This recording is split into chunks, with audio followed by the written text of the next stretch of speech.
You're listening to The Secrets of Star Trek, where we discuss the hidden layers and deeper meanings found in all the Star Trek TV, series, movies, and more. And today we're discussing the next new episode of Star Trek Prodigy called Is There in Beauty No Truth? I'm Dom Bettinelli, and joining me today on the panel are Jimmy Akin. Hey, Jimmy.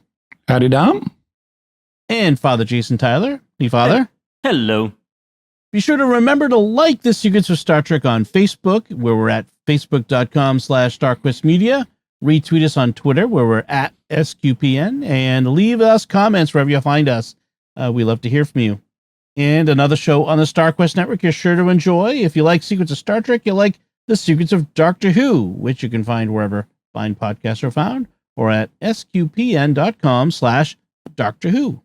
And you can hear Jimmy and I talk about Doctor Who, which we have done together for the last decade, literally.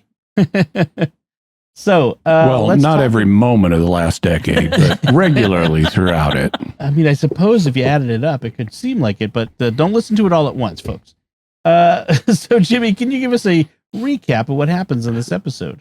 This week, Zero gets a call from another Medusan who says that he's part of a non-corporeal colony that can help him, given Zero's damaged encounter suit from last episode.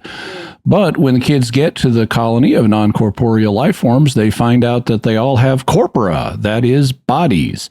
It turns out that the planet they're on allows them to generate these bodies, and Zero agrees to get a body way too quickly.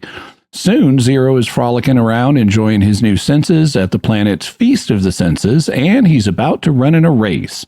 But Dal and Gwen learn that the purpose of the race is to let the participants feel the most thrill and emotion, fear. And not all of the contestants survive the race, because what generates the fear is the fact they may get eaten by an aerial manta ray crab creature. What's worse, the survivors never want to leave the planet after this thrilling experience because their bodies would degrade and they'd lose their senses. The kids try to warn Zero before the race begins, but they fail, so they run in the race too, and they do warn Zero to let him make an informed choice. Just then, Dal and Zero are eaten by the aerial beast, but they escape. And Zero says he'll make his decision once he crosses the finish line. Afterwards, Zero tells the main Medusan that he doesn't want to leave, but his friends risk their lives to give him a proper choice, and his place is with them, so he'll go and risk his body and senses degraded. Meanwhile, back on Voyager, Janeway discovers that the kids are holograms and turns them off. She also learns about hologram Gwen's disappearance and that it happened in an 8-minute gap in the ship's computer logs. They reconstruct Hologwen with the correct personality and ask why the kids took the Infinity and what happened in the 8 minutes. Gwen explains that they got a message from someone who they believe to be Chakotay, but when she tries to remember what happened in the 8-minute gap, she freaks out with a traumatic memory and they have to deactivate her. The end. All right. Father, your impression of this one? Kind of a so-so episode, I think, in some ways. Some parts were interesting, but leaves me sort of impatient, ready for us to get back to the main storyline of trying to find Chakotay. Yeah. It felt like the hologram part was the actual story. Right. Yeah. Jimmy, how about you? Well, it wasn't a top drawer episode for me, but I didn't mind it as much as the previous distraction episode. I mean, I am anxious to get back to our main plot, but at least this time we didn't have a pod race that we have to sit through. So it was more interesting to see the dynamics going on with Zero and his exploration of having a physical body. But not a pod race, but a foot race. Like another race. Well, we did have a race, yeah. Yeah, it's kind of weird that it there. And I agree, I'm kind of done with the diversions from the main story. Let's get back to it, which apparently we're going to get to next time, I guess. Maybe, hopefully. Hopefully. The title is taken from the original Medusan episode from the original series, which one was called Is There No Truth in Beauty? Yes. And as I predicted, Zero came out of his shell this episode. Yes. The idea being, in that one, it was exploring the Medusan entering into a body, taking on corporal form by possessing Spock, essentially. Whereas this one is him getting a body of his own without having to possess someone else. So an interesting connection. One thing that bugged me though was this idea that fear is a sense. Fear isn't a sense. Fear is an emotion. And doesn't Zero already have emotions like fear? He's been afraid before. Yeah, I think there was a big flaw in the writing for me. Was like this kind of making that. Yeah.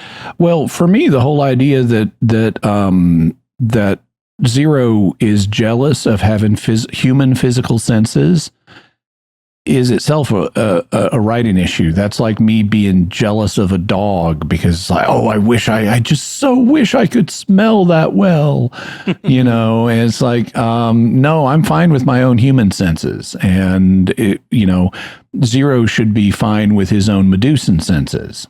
It might be cool briefly to try being able to smell like a dog, and then I'd be immediately overwhelmed and want to go back. Also, if I had the senses of a dog, my color vision would go wonky and I wouldn't be able to see several colors and I would miss that. And so undoubtedly, every life form is designed, evolved to have certain sensory experiences and not others. And yeah, it might be interesting to try a different sense set, but to have this pining over physical sensation the way they've set up Zero, it doesn't really make any sense. And, the only thing I can see with the whole question about fear playing into this, fear, yes, it's an emotion and not a sense. But perhaps what they're trying to get at is the physiological response to fear. The sweating, the heart racing, the adrenaline, that sort of thing that presumably Zero would not experience as a non-corporeal. That's true. Yeah, the physical body response to fear as an emotion, and the wanting to know how touch feels. I mean, I guess if I were a human living among telepaths, after a while, I might be really wondering how would it be like to be a telepath? That would be fun to try. Or I really feel like I'm missing out on something because I'm not a telepath. So I kind of get that. That pining. I mean, he's Pinocchio, right? Yeah, but isn't that he wants to be a real boy? Telepathy is actually useful, and just being able to touch objects with our hands is only important because we're corporeal. We need to have touch sensors in order to navigate a corporeal environment. If we didn't have corporeal bodies, we wouldn't need that, so it wouldn't be useful. Right. I think as a show kind of geared at kids, I guess it's trying to get into the idea of relationship, like being able to connect with others. Because we saw Zero kind of looking enviously at a mother and a child, or early on in a newborn in sick bay and some things like that. So I guess that's what we're kind of getting at is pining after the things that his corporeal friends have. But he'll end up with Majel, so no biggie. Yeah, right. And they'll do a mind meld, and that'll be just as satisfying or something. We do start off with Zero being a burden on the crew. It's kind of interesting how they can't fix him because they don't have they can't fix his suit because they don't have the supplies on board, and we see some numerous attempts. They tell us the internal circuitry of his suit is all melted, so they can't just replicate new physical parts and have that be enough. Right. And so we get this just happen to have a contact from another non-corporeal being, and which turns out to be a Medusan. And at first we think it's going to be a new suit, where kind of offered, and they kind of cryptically say, oh, it'll be better than that, and kind of ask him to come there. And it's this, what it is this particular planet has something about the atmosphere, the rings. Yeah, the rings, which reminds me a lot of Star Trek Insurrection. Insurrection, thank you. It's always magic rings. Magic rings. Whether you got magic rings in Tolkien, you got magic rings in Star Trek. They're just around planets. Yeah, exactly. And so somehow the magic rings make the bodies possible of some sort. But they have to do something else because there's a procedure, and they put Zero in in one of the pods from the movie Alien to give him a body. Yeah. which is, how I guess the alien got a body. But So, at first I thought we were going with another case of it's too good to be true, which in a sense it was. But I thought what we were going to get was these are not the nice people they appear to be at first. They have ulterior motives that are evil and detrimental, which is a bit of a cliche, and I'm kind of glad they didn't go that way. They kind of did. The main Medusan kind of was that. He was tricking Zero into joining their colony, but not all of them supported it, because once they put Zero in the pod to give him his body, another non-corporeal in a body turns to the main guy, whose name is Ion, and says, "You didn't tell him everything." And he says, "Well, what's true will come out, And it's like, this is why I said Zero agreed way too quickly. If anyone's proposing to have a radical, like if someone offered me the chance to become non-corporeal, I'm going to have a bunch of questions first. Are there any side effects?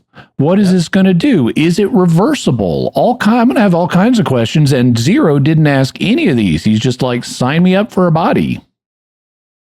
Kind of like Picard season 2 all over again, where Picard, where sadly Captain Picard died.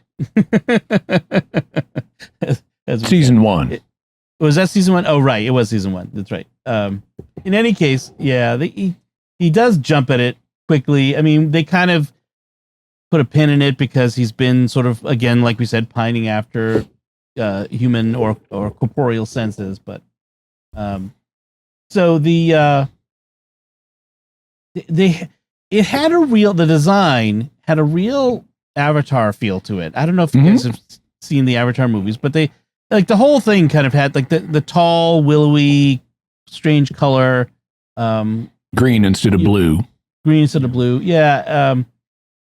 And in Avatar, what we had was embodiment, where a person's, a human body was left behind, and their whatever consciousness was put into an alien body, and that's kind of similar. I felt like there was there was some kind of homage to Avatar in this one. So I did like once Zero got his body, his first thought is it feels like there's something in my mouth. And he's talking about his tongue. And then quickly thereafter, it's like, oh, I feel this sensation. It's like welling up inside me. And you're thinking it's some emotion, and then he just burps. Very much a kid show in that case. Yes. Yeah. I do have to say, all their dancing at the Feast of the Senses was very unimpressive dancing. It just basically waving your arms a little bit and wiggling your hips a little bit. And it's like, okay, I'll show you some real dancing, and that ain't it. They get no one to tell them how to do it. So I noticed Dal has a kind of a mature moment. Dal doesn't have a lot of them, and maybe he's getting more mature, but he thanks Gwyn for backing Zero on stopping at the planet, because Dal didn't want to stop. He's mission focused. We want to get to that mystery spiral planet, and Gwyn says, no, we have to do this for our friend. And he thanks her for opposing him and making and backing Zero on this. And he says, sometimes I get so focused on where we need to be that if I get to stop and take a breath. So I think that's just some maturity on Dal's part, that he's kind of growing some. So I like that the characters are changing.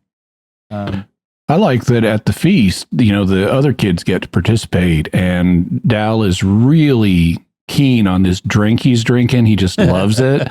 And of course, where this is going. So he asks what it is, and he's told, oh, it's the stomach juice. Completely takes the interest out of it for him. Although I have to say, I mean, some people are different. I'm like, if it's good, I don't really care where it comes from, I guess, but I'm willing to try things. Not everything necessarily, but yeah. So we get told that the forgotten sense, like we said, is fear, and the feeling that life is fleeting is the sense that makes their bodies feel most alive. And now that you say that it's about the body's fear response, the fight or flight sort of thing, I can get that. I mean, there is. I was going to say that's what Aquinas would interpret it in terms of, is not the cognitive fear, but the physiological response to fear. I mean, it's why people like roller coasters and horror movies, right? I mean, they don't like necessarily the bad thing, but there's the body's response, the adrenaline, the high essentially you get from cheating death.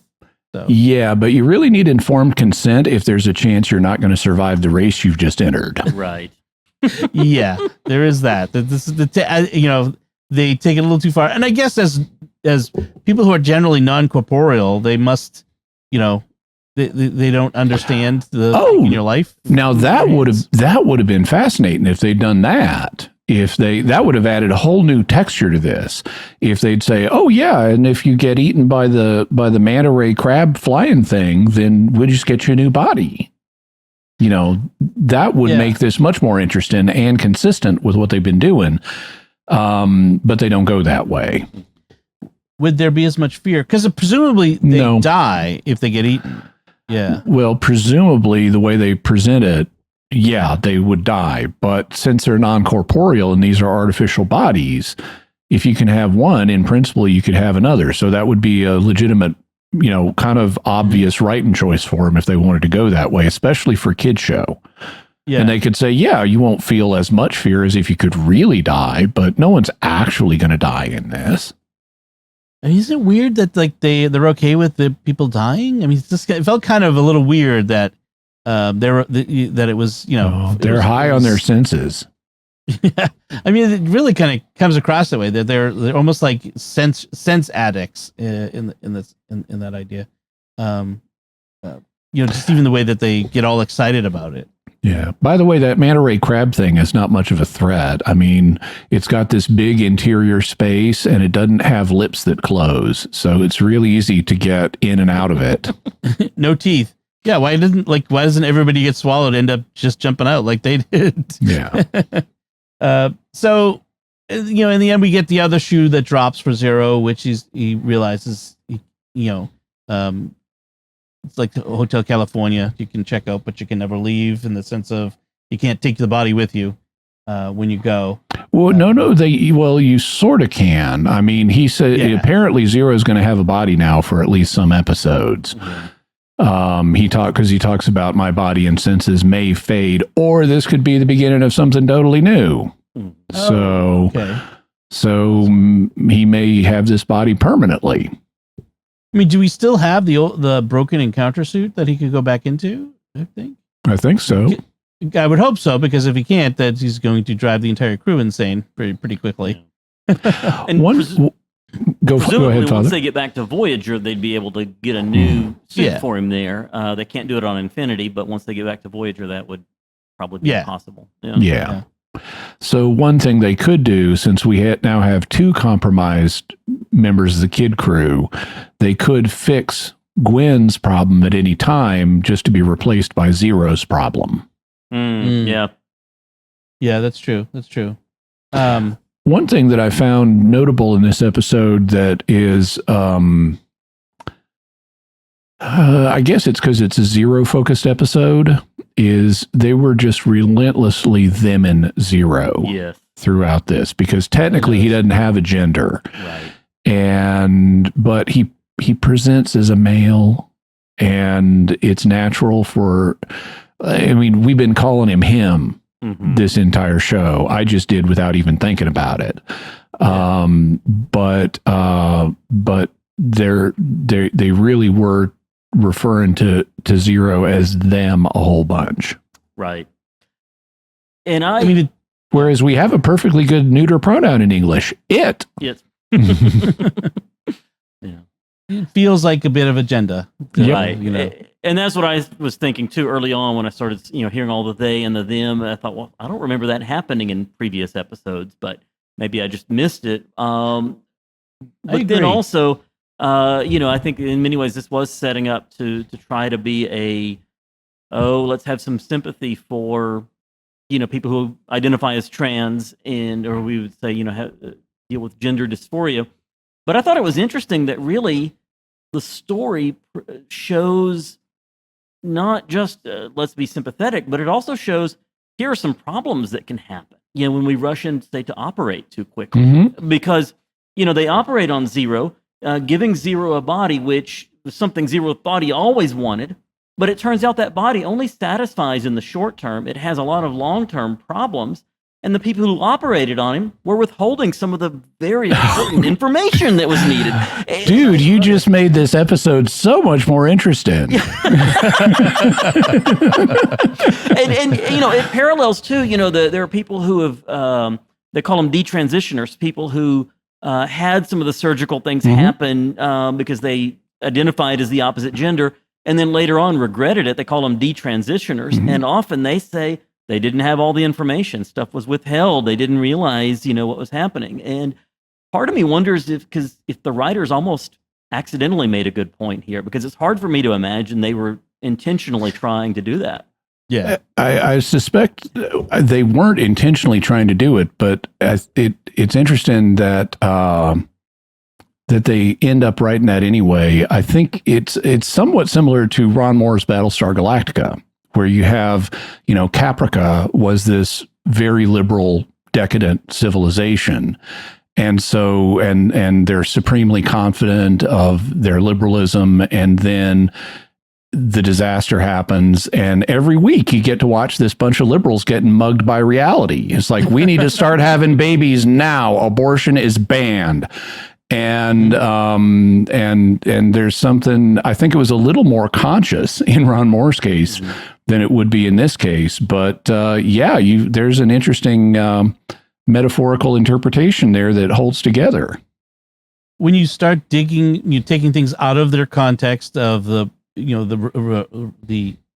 recognizable, and just deal with the principles of things, you often, even if you're normally, if your inclination is to be opposed to it, when it's the real context of, say, transgender stuff, when you get to the principles of it, you start to see the truth. and this, which is also, again, ironically, the title, is there indeed no truth. They've stumbled on some truth in this. I think, as you outlined, Father, there. That's true. Yeah. And sometimes you just can't hide from the truth. Once you start exploring a topic, and especially in fiction, the truth kind of comes out.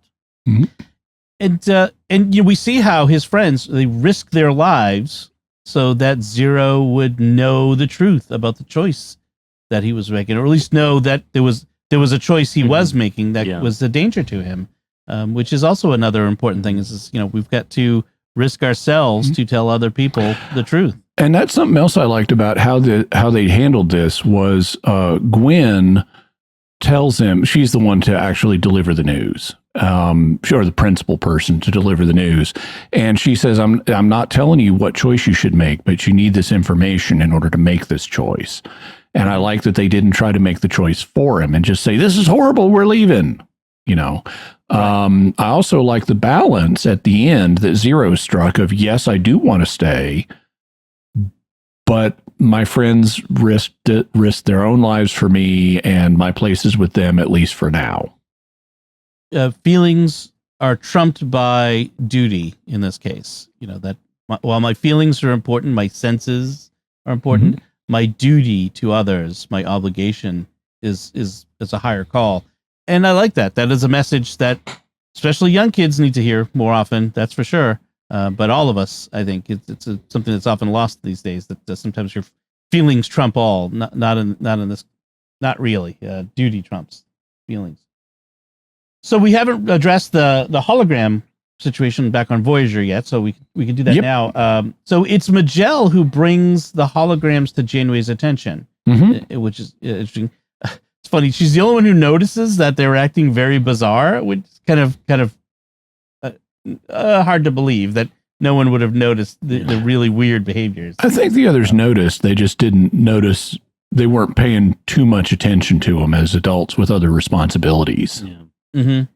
It was funny when the doctor realized that they've turned my own holonovel against me.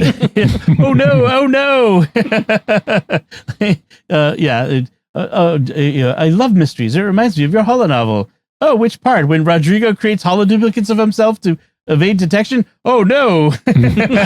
Actually, I wrote a sci-fi novel once, which I'll probably never be able to publish because it's based on an IP that I don't have rights to. But in it, an alien invasion occurs, and the invaders read science fiction novels on the grounds that this is the most thought humanity has ever put into how to deal with an alien invasion. So we're going to turn their science fiction novels against them. That's funny. That's clever. That'd be funny. It got almost like Red Shirts by Scalzi. You know, that idea of making the science fiction real in a way. Yeah. Interesting. Yeah. So once Janeway and Tysus discover, that these are hollow replacements for our main heroes, they very quickly jump to, they must have taken the Infinity, without really getting a whole lot of, say, proof for that. They know that our group has left the ship. They know that Infinity's not on the ship, but they don't have any real evidence that Infinity was not destroyed, other than, that's their theory, which happens to be correct in this case. But they don't seem to explore that much before they set into a course of action on trying to pursue them. Yeah, because there are also, this is Star Trek, and there are other ways of getting off the ship, like beaming out. Yeah. Right. Or like, there are no shuttles missing. But as we saw on the Protostar, you can build a shuttle with the replicator thing. Right. Maybe that technology is not on this Voyager. It was only on Protostar, but Voyagers, USS Voyagers apparently have unlimited supplies of shuttles, as we've learned in 7 years. Yes, and torpedoes. So, they could have just guessed they took one of the unlimited supply. But you're right. They do jump very quickly, presumably in order to advance the plot line to the next thing they want to do. But we do get to this 8-minute gap, and it's also only if only Rosemary Wood was here to help us understand what happened in that 8-minute gap. That's a Watergate reference for the Rosemary Wood was President Lincoln's secretary, who was apparently responsible or claimed to be responsible for an 18-minute gap in one of the tapes. Nixon's.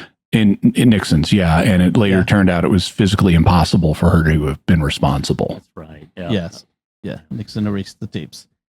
So they have to figure out, it's kind of hard to believe that nobody noticed an 8-minute gap because they'd be out of sync with the rest of the galaxy with Starfleet. Do they, from my perspective, I would imagine the ships, especially when they're in, Federation territory, would be connecting to the Federation network, whatever, and there'd be a time discrepancy or something along those lines, which I think that you would want to be checking for all the time, since they're flying in superluminal speeds. Yeah, but they may not be checking every moment. That they're. Yeah. I assume they occasionally send out a ping, and that ping that to resync them with the Federation time base is something that they may not do when they're at warp or something like that. Yeah, maybe.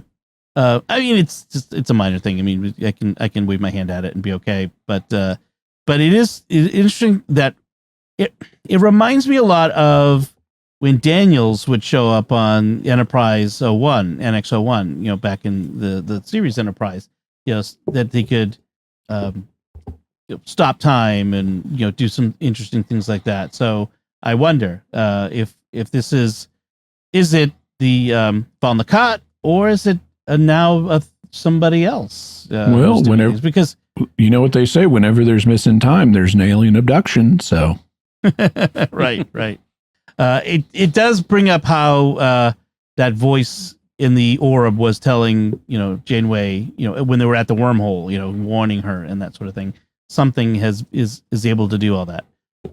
So the next episode, as I'll be mentioning in a few minutes, the next story is the 2-parter, The Devourer of All Things.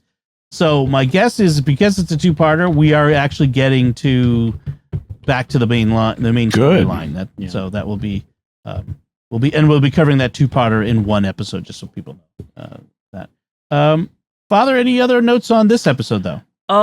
Just a couple small things about the title again.